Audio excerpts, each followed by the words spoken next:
Corona महामारी के कारण बोर्ड एग्जाम रद्द किए गए और आज सुबह ही यूपी बोर्ड की 12वीं की परीक्षाएं भी रद्द कर दी गई हैं। बता दें कि स्टूडेंट लाइफ का बोर्ड एग्जाम एक अहम भूमिका निभाता है, जिसके बाद ही रिजल्ट आने के बाद ही बच्चे अपने आगे का भविष्य तय करते हैं। और बोर्ड एग्जाम ना दे पाना बच्चों के भविष्य पर कितना क्या असर डालता है, इस पर बातचीत करने के लिए हमारे साथ मौजूद हैं इरम कॉन्वेंट स्कूल के डायरेक्टर।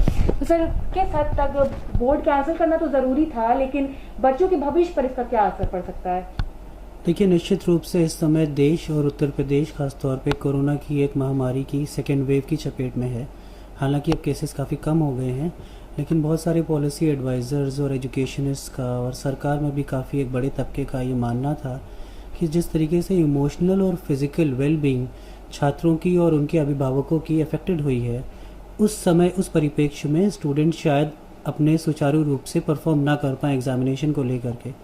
उसके साथ ही एक संक्रमण के फैलने का भी एक बहुत बड़ा ख़तरा बताया जा रहा था, ख़ासतौर पे ग्रामीण क्षेत्रों में, जहाँ पे सोशल डिस्टेंसिंग के नॉर्म्स को आप पूरी तरीके से प्रोटोकॉल्स अप्लाई नहीं करवा सकते थे।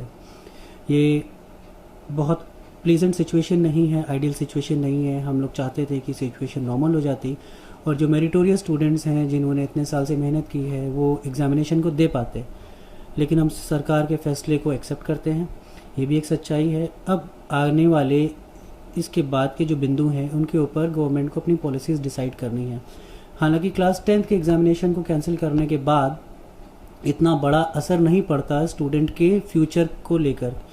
मार्क्स एक बड़ी चीज़ हैं, लेकिन ठीक है, क्लास 12th एक अलग एस्पेक्ट आ जाता है, क्योंकि हिंदुस्तान की और इंटरनेशनल की बहुत सारी यूनिवर्सिटीज़ ऐसी हैं जो क्लास 12th के मार्क्स के बेसिस पर इन स्टूडेंट्स को एडमिशन देती हैं। बहुत सारे एंट्रेंस एग्जामिनेशन हैं जहाँ पर 12th की परसेंटेज का एक कंपोनेंट होता है, भले वो नीट हो, जेईई हो, एएफएमसी हो, दिल्ली यूनिवर्सिटी के कॉलेजेस हों, साउथ के कॉलेजेस हों या इंटरनेशनल का यूनिवर्सिटीज़ हैं जो 12th के मार्क्स के बेसिस पर आपको एडमिशन देती हैं।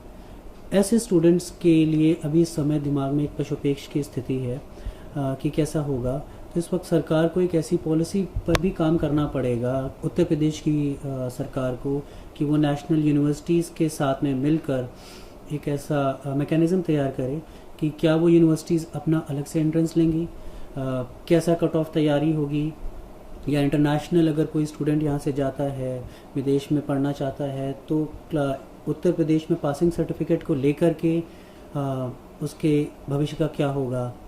ये भी हो सकता है कि सरकार क्लास 11th और 12th में परफॉर्मेंस इंडेक्स को लेकर के इंटरनल एग्जामिनेशन के बेसिस पर कोई मैकेनिज़्म तैयार करे जिसमें उनकी परसेंटेज तैयार हो सके। यूपी बोर्ड आईसीएसई और सीबीएसई की तुलना में ग्रामीण क्षेत्रों में काफ़ी ज़्यादा काम करता है, जहाँ पर ऑनलाइन एजुकेशन उतनी सुचारू रूप से लागू नहीं हो पाई थी। उन स्टूडेंट्स का क्या होगा, ये भी एक सवाल है जिसके ऊपर सरकार जवाब तलाशने की कोशिश कर रही है। सर, जैसे आपने भी बताया कि 10वीं का उतना मैटर नहीं करता है, लेकिन 12वीं के बच्चों के लिए काफ़ी मैटर करता है कि उनको बोर्ड का एग्ज़ाम दे, क्योंकि वो अपने आगे की फ्यूचर की तैयारी करते हैं। तो आपको क्या लगता है कि अब सरकार ऐसी क्या मतलब पॉलिसी लाएगी या क्या ऐसा करेगी कि उन बच्चों को कितने नंबर से आगे पास किया जाए, आगे प्रमोट किया जाए?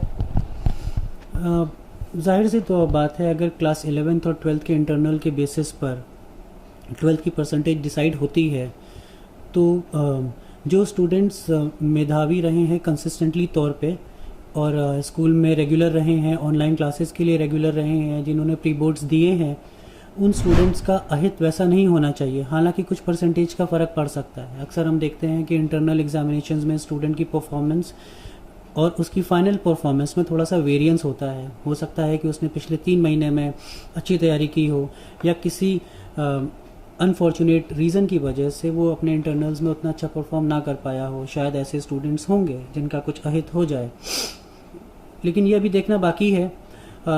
यूपी बोर्ड, जैसे कि मैंने कहा, कि अभी भी जो ग्रामीण क्षेत्रों में, स्पेशली पिछड़े ज़िलों में, जहाँ पे इंटरनेट की व्यवस्था उतनी अच्छी नहीं है, इलेक्ट्रिसिटी इतनी अच्छी नहीं है, घरेलू परिस्थितियाँ उतनी अच्छी नहीं हैं कि उन्होंने प्री बोर्ड एग्जामिनेशंस दिए हों। बेसिक शिक्षा परिषद के कई सारे विद्यालय हैं, माध्यमिक शिक्षा परिषद के जो गवर्नमेंट के स्कूल्स हैं, वहाँ पर प्री बोर्ड एग्जामिनेशन ठीक से हुए हैं या नहीं हुए हैं, इसके बारे में भी देखना एक बड़ा कंपोनेंट है। शहरी जो प्राइवेट स्कूल्स हैं, जो वहाँ पर शिक्षा का स्तर बेहतर रहा है, उनके लिए ऐसी प्रॉब्लम नहीं आनी चाहिए। लेकिन ये बात भी एक सच है कि एक अधिकांश संख्या, ओवरवेलमिंग मेजॉरिटी यूपी बोर्ड में ऐसे स्कूल्स की भी है जो ग्रामीण क्षेत्रों में है, जहाँ पर प्री बोर्ड बहुत अच्छे से नहीं हुए, इंटरनल भी इतने स्टूडेंट्स नहीं आ पाए। अब अगर एक ब्लैंकेट डिसीजन आ जाता है स्टूडेंट्स को परसेंटेज दे देने का, तो शायद कुछ मेधावी छात्रों का भी नुकसान हो सकता है। ये भी एक बड़ा विषय है जिसके बारे में सरकार को कोई ना कोई सुचारू रूप से डिसीजन लेना पड़ेगा। तो जैसा कि आप